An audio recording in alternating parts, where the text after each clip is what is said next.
국민 여러분, 평안하셨습니까? 장하길 목사입니다.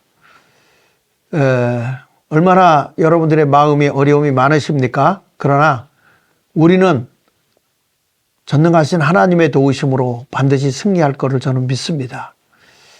자, 여러분, 제가 지금 이 마을이 이렇게까지 정말 좌경화되어져 가고 있는, 마을이 다 정복당하고 있는 이런 모습을 강의를 제가 하고 있는데, 이들이 얼마만큼 철저히 이 문재인 정부 때 이걸 추진했는지를 한번 살펴보려고 합니다. 계속적으로 제가 얘기를 하는데요. 전체적으로 이게 그냥 한 분야만이 아니고요. 교육 시스템까지도 다 바뀌었거든요. 그리고 마을 주민센터에 어떤 사람들이 들어가서 이 주민자치회를 운영하게 돼 있는가, 이런 것들을 다 만들어 놨어요. 2022년도에 정부 혁신 종합 추진 계획에 보면요. 거기에 보면 주민 중심의 생활자치로 전환한다, 이렇게 법을 만들어 놓고요. 거기 주민자치에 보면 이렇게 나옵니다. 지역 특성에 맞는 주민자치의 발전 모델을 마련한다. 주요 내용은 위원 대표성을 제고하고 기능, 역할 내실화, 다른 주민 조직과 연계 강화한다. 그러니까 주민자치회라고 해서 그 동네 사람만 있는 게 아니고 다른 주민까지도 거기에 조직에 관여할 수 있도록 이런 일들을 했다고 하는 거죠. 그러니까 이런 것을 보게 되면 이들은 이미 치밀하게요. 자기들이 훈련시키고 교육시킨 사람들 뿐만 아니라 이 민노총의 노조 사람들, 그 다음에 전교조에 작용화된 사람들, 이런 사람들까지도 다 동네에 배치시키려고 다 계획을 짜놨다는 거예요. 자, 여기 보세요. 여기 지역사회 발전의 법 제도적 기반을 마련했다 하면서 여기 보면 지역사회 혁신 활성화법이 있는데, 마을 공동체 및 지역사회 혁신 활성화법을 만들었어요. 근데 여전히 이 마을 공동체 활성화법이 존재하고 있거든요. 원래 이것은 실패했어요. 민관 협력 프로그램을 해가지고 운영을 했거든요. 근데 이게 관계부처 지자체 정책 사업을 반영한 여러 가지 제도적 정책 과제에서 발굴해서 제도 개선을 해나가고 있는데, 사실은 이거 하다가 실패를 했어도 지금도 여전히 마을 공동체 활성화법이 존재하고 있다. 그런데 여기서 보면 여러분 보세요. 서울 도봉구 중간 지원 조직인 마을 사회적 경제 지원 센터를 한번 보겠습니다. 얼마나 이 사람들이 철저하게 준비되어 있냐면, 위에 이미 구청의 조직이 있잖아요. 그런데 중간 조직을 만들어요. 그래서 마을 공동체를 조성하고 마을 활동가를 양성하면서 마을 공동체가 주민자치회까지 완전히 지원하고 장악을 해버리는 거죠. 지난 시간에 제가 얘기했지만 마을 사회적 경제 지원센터를 만들어 놓고 그 밑에서 양쪽 구조 속에서 관내 조직과 주민 조직이 있는데, 그 가운데 중간에서 자기들이 다 이쪽 저쪽을 다 흡수하는 거예요. 흡수하는 거예요. 그래가지고 관도 자기들이 이끌고, 그 다음에 주민들도 자기들이 휩쓸고, 이렇게 흡입을 해가지고 이끌고 가는 게 이게 마을 사회적 경제 지원센터거든요. 여기 보면 제가 구체적으로 설명을 할게요. 도봉구 보면 자치구와 지역 주민의 중간 지원 조직으로 지역 주민을 컨트롤하는 거예요. 위에 도봉구청 있잖아요. 도봉구청에서 마을 지원하고 자치 지원하고 사회적 경제하고 주민들을 위해서 내리려고 하면 그걸 요 가운데 중간 조직이라고 하는 도봉구 마을 사회적 경제 지원센터가 그걸 딱 잡아가지고서 그거를 밑으로 내려보내는 거죠. 지역 주민들에게. 그러니까 그 안에서 여러 가지로 변형을 하고 바꿔서 할 수 있다는 거예요. 그리고 지역 주민이 그전에는 이 구청이나 이런 데로 직접 동사무소 가서 이렇게 요청을 할 수 있었는데, 지금은 이 도봉구 마을 사회적 경제 지원팀을 이렇게 딱 통해서 관으로 올라가게 이렇게 만들어 버린 거죠. 그러니까 중간에서 다 모든 걸 관 조직이라든지 이 밑에 있는 주민들의 자치 활동을 할 수 있도록 다 총괄해 가지고 이게 지휘하는데 자기들은 협력한다 그러지만 실질적으로는 권한을 다 갖고 있는 것이 바로 마을 사회적 경제 지원센터라는 거예요. 그 여기 보십시오. 이게 경제 지원센터라는 것이 이제 이거를 딱 짜면은요, 수탁법인이 있어요. 사회적 협동조합 도봉에 있어요. 시민연대 협동조합 등 좌파단체에게 이걸 위탁을 해줘요. 자, 이것을 너희가 맡아서 해라. 그럼 그 밑에 센터장 1명, 운영위원회가 있고요. 그 다음에 마을지원팀 5명, 자치지원팀 3명, 동자치지원과 7명, 사회적 경제지원팀 4명.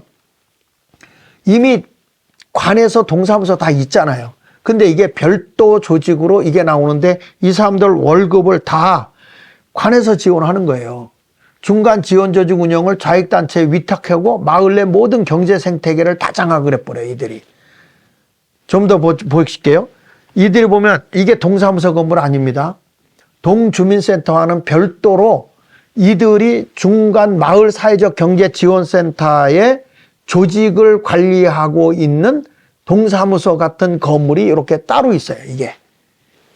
그래서 여기다 뭐라고 딱 써 있냐면 중간 지원 조직 이렇게 딱 써 있어요. 그러니까 이게 도봉구에서 활동하는데 도봉구 마을 사회적 경제 지원센터는 말이죠. 그동안 도봉구가 활발하게 해오던 이 주민이 주인되는 마을 공동체 활동하고 마을을 기본으로 해서 공생하는 사회적 경제를 융합해서 서로 지원하는 중간 조직이다. 중간 지원 조직이다. 이렇게 말을 하고 있지만 실질적으로는 이들이 경제 생태계를 다 장악하고 있다. 이렇게 볼 수 있습니다.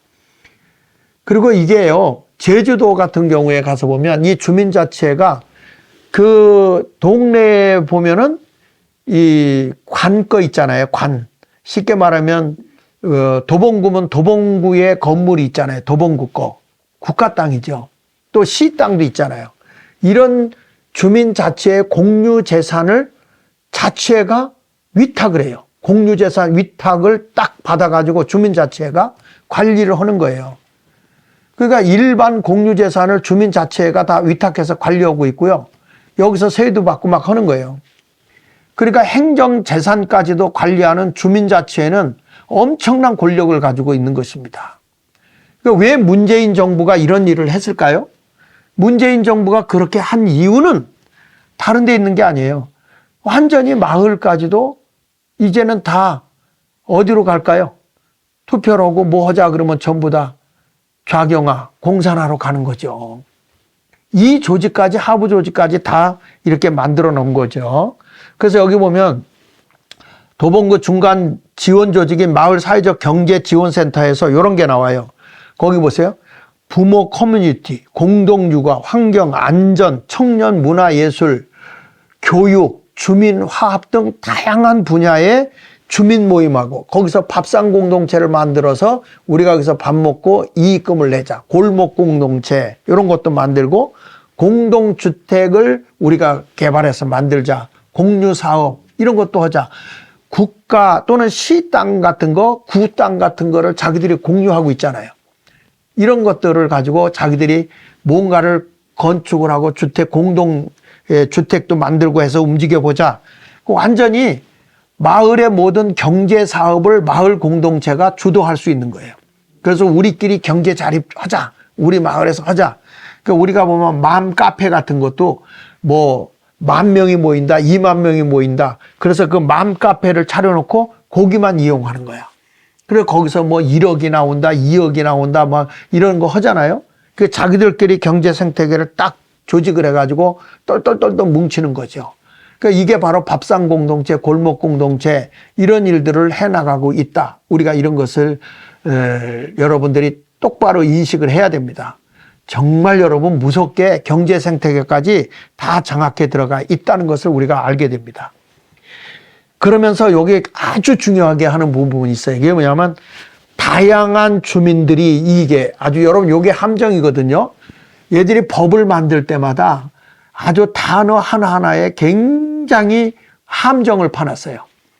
다양한 주민들이 지역사회를 기반으로 공공의 의사결정을 참여하는 민주주의 한 형태이다 그랬잖아요. 다양한 주민들이 뭘까요? 아니, 그 지역 주민이면 이해를 하겠어요. 근데 다양한 주민이라고 그랬잖아요. 이게 뭐냐면 주민자치기본법을 통해서 기존 주민의 범위를 확대하는 거예요. 그래가지고 이미 공산주의 사상에 주입되어 있는 사람들이 여기 내려오게 되고, 그리고 지역에 있는 그런 공장에 다니는 사람들, 그러면 그 사람들이 그 마을에서 일터가 있다고 그래서 마을 주민이 될 수 있어요. 사무실이 그 동네에 있으면 그 사람이 사는 데가 이 도봉구가 아니고 저기 하남에 살고 있어도 이 사람은 이중직을 가질 수 있는 거죠. 그 동네 주민이 될 수 있는 거예요. 왜? 직장이 거기 있으니까. 그래서 여기 보십시오. 서울시 도봉구 방학일동 주민자치 구성을 예를 들어서 보면요. 여기에 마을 활동가들이 있죠. 그러니까 마을에서 활동을 하는 사람들이 있는데 이 사람들은 교육받은 사람들이 이제 내려오는 거예요. 그래서 이 마을에서 이제 활동을 하는 거예요. 그러면 이 사람들이 마을 활동가가 여기 2명이 배치가 됐어요. 그 다음에 누가 들어가냐면 이 주민자치회를 잘 가르칠 수 있는 강사를 또 하나 배치를 해요. 강사를. 그러면 이 강사도 주민은 아니지만 그 동네에 가서 강의를 할 수 있기 때문에 주민자치회에 참여할 수가 있어요. 그리고 그 지역에 있는 회사원들. 그래서 강사가 2, 회사원 2, 마을 활동가가 2. 이게 주민자치위원이 될 수 있는 거예요.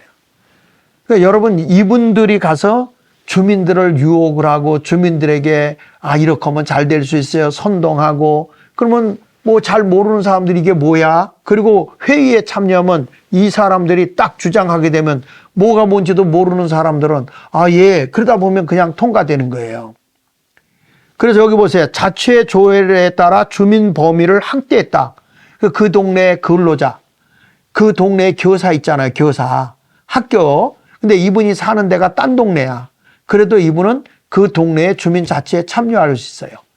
그 다음에 마을 활동가. 내가 이 마을에 와서 활동을 하고 이 마을을 좀 계몽을 해야 되겠다. 이런 강사로 내가 와서 여기서 활동하고 있다. 그러면 그 사람도 이 주민자치에 참여할 수 있는 사람이 되는 거예요. 그러니까 이분들이 진짜 주민인가요? 이 마을 활동가도 이 동네에 안 살아도 마을 활동가는 할 수 있어요. 강사도 할 수 있어요. 주민자치에 참여할 수 있어요. 그 동네는 안 살지만 회사원들도 그 동네에 회사가 있기 때문에 거기서 주민자치회를 가담할 수 있어요.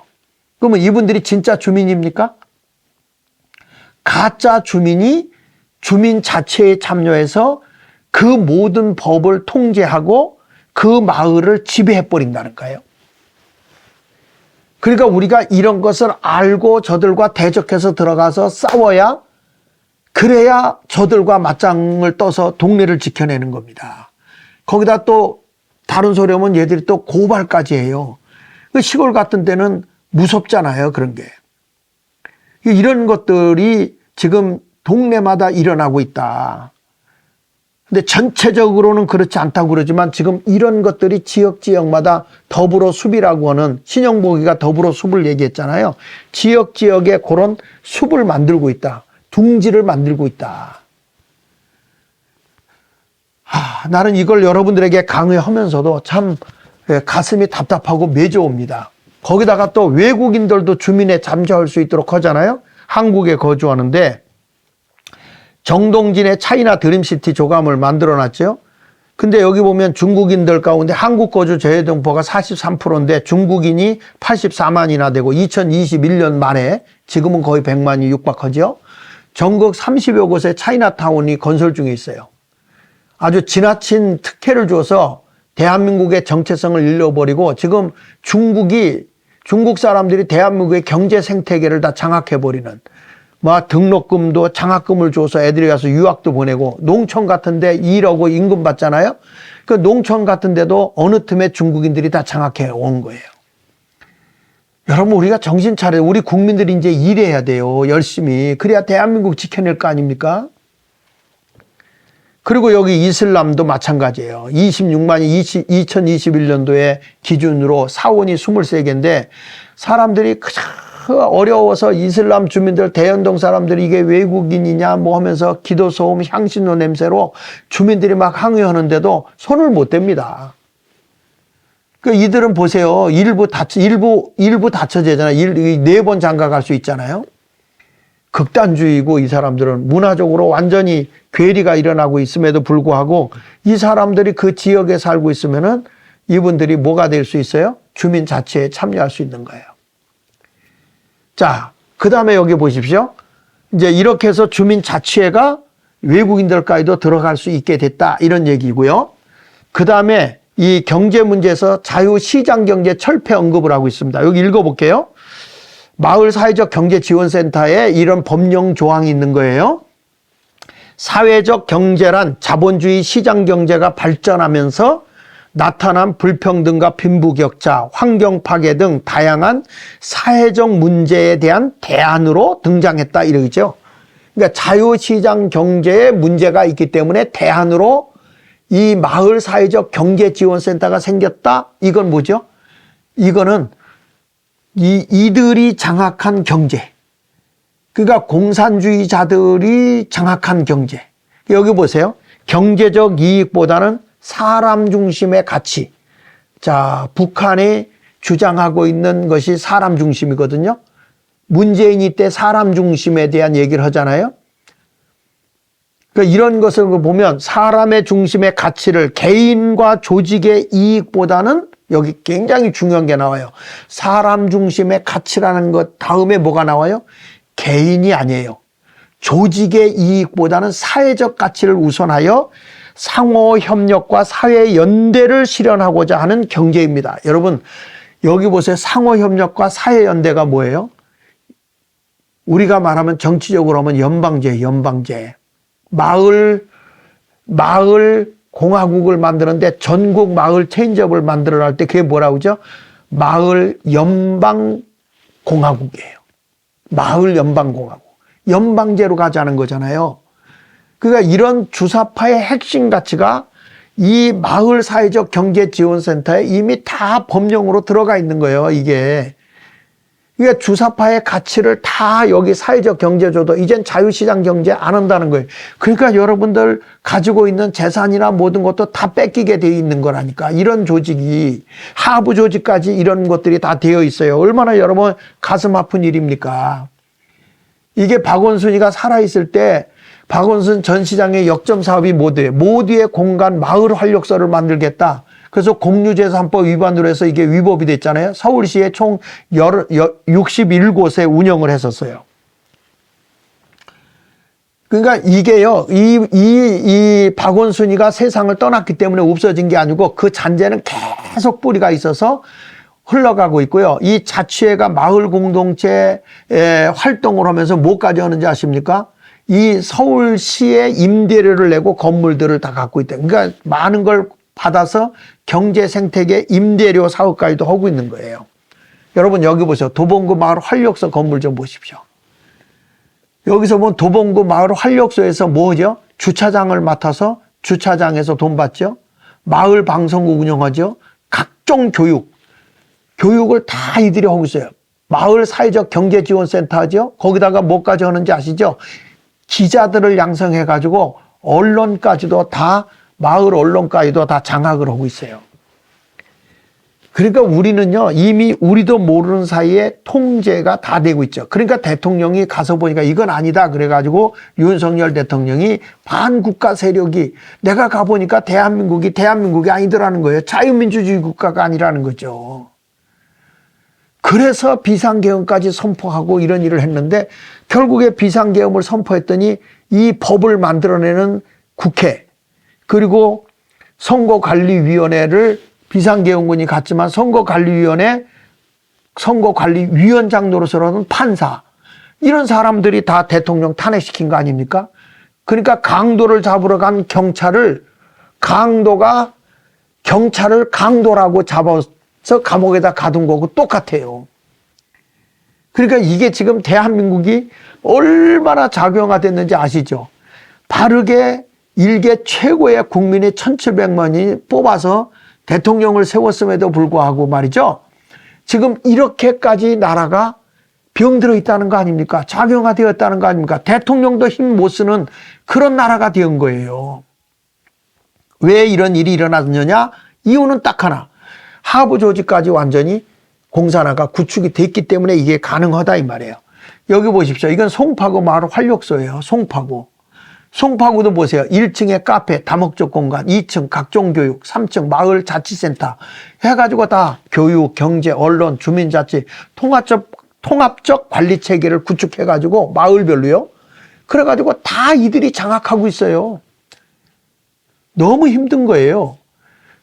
이런 것을 빨리 우리가 알고 주민들이 이게 지금 지역에 뭐 어느 누구냐 어느 당이다 이게 문제가 아니라 이 사람의 사상이 어디냐 우리 후손들에게 바르게 가르치려면 이런 모든 것들을 알고 움직여줘야 된다는 거예요. 그렇다면 다음 시간에는 제가 이것을 어디에서 핵심적으로 했느냐 하는 내용을 중심으로 여러분들에게 제가 말씀을 드릴게요. 그런 것은 성미산 마을이라고 그랬죠. 여러분 성미산 마을이 어떤 것인가 다음 시간에 한번 보십시오. 기가 막힙니다 여러분.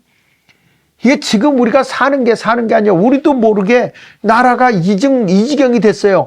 그러니까 지역마다 있는 교회가 목사님들이 성도들이 깨어 일어나야 된다니까요. 나는 지역마다 있는 교회에 이 교육을 시키고 싶어요. 우리 교회도요 이런 교육을 계속 시키니까 우리 교인들조차도 더 이상 우리 교회 못 나오겠다고 나가는 사람도 있더라니까. 그 여러분 이게 대한민국이 이 지경인데 아예 들으려고 하지도 않고 배우려고 하지도 않고 하니까 우리는 그냥 공산당한테 다 먹히게 돼 있다 이거예요. 여러분 모두 함께 하시고요. 우리 대한민국을 자유민주주의로 지켜나가기 위해서 마을부터 새롭게 합시다. 감사합니다. 여러분 좋아요, 구독 그리고 댓글 부탁합니다. 감사합니다.